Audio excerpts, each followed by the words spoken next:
എല്ലാ പ്രിയ വിദ്യാർത്ഥികൾക്കും പുതിയൊരിലേക്ക് സ്വാഗതം. +1 പബ്ലിക് എക്സാം റിസൾട്ട് പ്രസിദ്ധീകരിച്ചു. അപ്പോൾ പല വിദ്യാർത്ഥികളും കമൻ്റ് അയച്ചും അല്ലാതെയൊക്കെ ചോദിക്കുന്ന സംശയമാണ്, സർ സ്കൂൾ വൈസ് റിസൾട്ട് എങ്ങനെയാണ് ചെക്ക് ചെയ്യാൻ സാധിക്കുന്നത്? ഒന്ന് ഡീറ്റെയിൽഡ് ആയിട്ടൊന്ന് പറഞ്ഞു തരുമോ? വിശദമായ വാർത്തയിലേക്ക് തന്നെ കിടക്കാം. ആദ്യമായിട്ട് ഈ ചാനൽ കാണുന്ന വിദ്യാർത്ഥി ഉണ്ടെങ്കിൽ തീർച്ചയായും മറക്കണ്ട സബ്സ്ക്രൈബ് ചെയ്ത് കൂടെ പറയാൻ പ്രത്യേകം ശ്രദ്ധിക്കാം.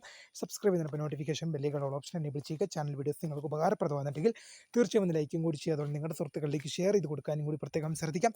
അതുപോലെ നമ്മുടെ ചാനൽ വാട്സപ്പ് ചാനലിൽ ജോയിൻ ചെയ്യാനുള്ള ലിങ്ക് നിങ്ങൾക്ക് വീഡിയോയ്ക്ക് തന്നെ ഡിസ്ക്രിപ്ഷൻ ബോക്സിൽ നൽകുന്നതായിരിക്കും. അപ്പോൾ നമുക്ക് ഇന്നലെ വളരെ പ്രാധാന്യം അറിയിക്കുന്ന വാർത്തയിൽ തന്നെ കിടക്കാം.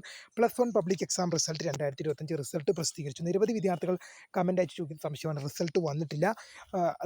അതിന് കാരണം എന്ന് പറയുന്നത് 4 ലക്ഷത്തിന് മേലെ വിദ്യാർത്ഥികളാണ് +1 പരീക്ഷ എഴുതിയത്.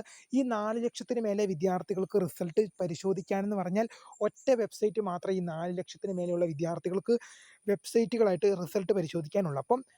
അപ്പം നിങ്ങൾക്ക് മനസ്സിലാവുമല്ലോ എന്താണ് അതിൻ്റെ കാര്യത്തിൻ്റെ ഗൗരവം എന്താണെന്ന്. ഇപ്പോൾ ഈ 4.5 ലക്ഷം പേര് ഒറ്റ വെബ്സൈറ്റിൽ കയറുമ്പം ഇതല്ല എന്താ അവസ്ഥയാണ് വരുന്നതെന്ന് നിങ്ങൾക്ക് തന്നെ ഊഹിച്ചെടുക്കാനുള്ള കാര്യമേ ഉള്ളൂ. അപ്പം നിങ്ങൾക്ക് എന്ത് ചെയ്യാൻ സാധിക്കും? റിസൾട്ട് എന്ത് ചെയ്യാൻ സാധിക്കും? നിങ്ങൾക്ക് കുറച്ച് കഴിഞ്ഞ് ഇതുവരെ കിട്ടിയിട്ടില്ലെങ്കിൽ നിങ്ങൾക്ക് കുറച്ച് കഴിഞ്ഞിട്ട് തന്നെ റിസൾട്ട് എന്ത് ചെയ്യാൻ സാധിക്കും?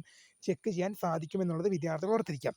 അപ്പോൾ സ്കൂൾ വൈസ് റിസൾട്ട് എങ്ങനെ ചെക്ക് ചെയ്യാൻ സാധിക്കുമെന്നുള്ളത് പല വിദ്യാർത്ഥികളും ചോദിക്കുന്ന ഒരു സംശയം തന്നെ ഉള്ളതാണ്. നമ്മൾ മോസ്റ്റ് പ്രോബബ്ലി പറഞ്ഞു കഴിഞ്ഞാൽ ഈ വർഷം അത് വിദ്യാർത്ഥികളുടെ വിവരങ്ങൾ കുറച്ചും കൂടി സെക്യൂർ ആക്കുന്നതിൻ്റെ രീതിയിൽ, അത് സെക്യൂരിറ്റിയുടെ ഭാഗമായിട്ട് വിദ്യാർത്ഥികളുടെ വിവരങ്ങൾ മറ്റൊരാളിലേക്ക് എത്തുന്നത് തടയാൻ വേണ്ടിയുള്ള കുറച്ച് സെക്യൂരിറ്റിയുടെ ഭാഗമായിട്ട് എന്ത് ചെയ്തിട്ടുണ്ട്? സ്കൂൾ വൈസ് റിസൾട്ട് ഈ വർഷം വിദ്യാർത്ഥികൾക്ക് എടുക്കാൻ പറ്റില്ല. ഈ വർഷം വിദ്യാർത്ഥികൾക്ക് സ്കൂൾ വൈസ് റിസൾട്ട് അവൈലബിൾ ആയിട്ടില്ല എന്നുള്ളതാണ് വാസ്തവം. അതായത് ഉദാഹരണം പറയുകയാണെങ്കിൽ ഒരു വിദ്യാർത്ഥിക്ക് ആ വിദ്യാർത്ഥിയുടെ രജിസ്റ്റർ നമ്പറും ഡേറ്റ് ഓഫ് ബർത്ത്, അത് ഒരു വിദ്യാർത്ഥിയുടെ രജിസ്റ്റർ നമ്പറും ഡേറ്റ് ഓഫ് ബർത്തും ഉണ്ടെങ്കിൽ മാത്രമേ ആ വിദ്യാർത്ഥിയുടെ റിസൾട്ട് ചെക്ക് ചെയ്യാൻ പറ്റൂ. അത്രയ്ക്കും സെക്യൂരിറ്റി പരമായിട്ടുള്ള കാര്യം, വിദ്യാർത്ഥികളുടെ വിവരങ്ങൾ കുറച്ചും കൂടെ സുരക്ഷിതമാക്കുന്നതിൻ്റെ ഭാഗമായിട്ടാണ് എന്ത് ചെയ്തത്? ഈ കാര്യങ്ങൾ ചെയ്തിരിക്കുന്നത്. അതുകൊണ്ട് തന്നെ സ്കൂൾ വൈസ് റിസൾട്ട് ചെക്ക് ചെയ്യാൻ പറ്റില്ല. സ്കൂളുകാർക്ക് റിസൾട്ട് എടുക്കാം, പക്ഷേ വിദ്യാർത്ഥികൾക്ക് ചെക്ക് ചെയ്യാൻ സാധിക്കില്ല. ഇൻഡിവിജ്വൽ റിസൾട്ട് മാത്രമേ ലഭ്യമാകുകയുള്ളൂ.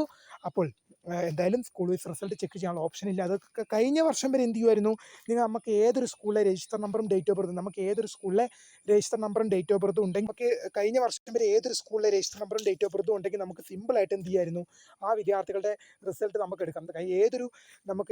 രജിസ്റ്റർ നമ്പറും ഡേറ്റ് ഓഫ് ബർത്തും അല്ല, സ്കൂൾ കോഡ് ഉണ്ടെങ്കിൽ, നമുക്ക് കഴിഞ്ഞ വർഷം വരെ സ്കൂൾ കോഡ് ഉണ്ടെങ്കിൽ കേരളത്തിലെ ഏതൊരു സ്കൂളിലെ റിസൾട്ട് നമുക്ക് സിമ്പിളായിട്ട് എന്ത് ചെയ്യാം? നമുക്ക് എടുക്കാൻ സാധിക്കും. പക്ഷേ ഈ വർഷം മുതൽ അങ്ങനെ നടക്കില്ല. ഒരു സ്കൂളിലെ പോലും റിസൾട്ട് കിട്ടിയ എന്നുള്ളതാണ് വാസ്തവം. പൊതുവിദ്യാഭ്യാസ വകുപ്പ് അറിയിച്ചിട്ടുണ്ട്. വീഡിയോ ഇഷ്ടപ്പെട്ട ലൈക്ക് ചെയ്യുക, സബ്സ്ക്രൈബ് ചെയ്യപ്പെടും. My name is Karada, founder of Scribe for the Career Guide. Thanks for watching. Bye.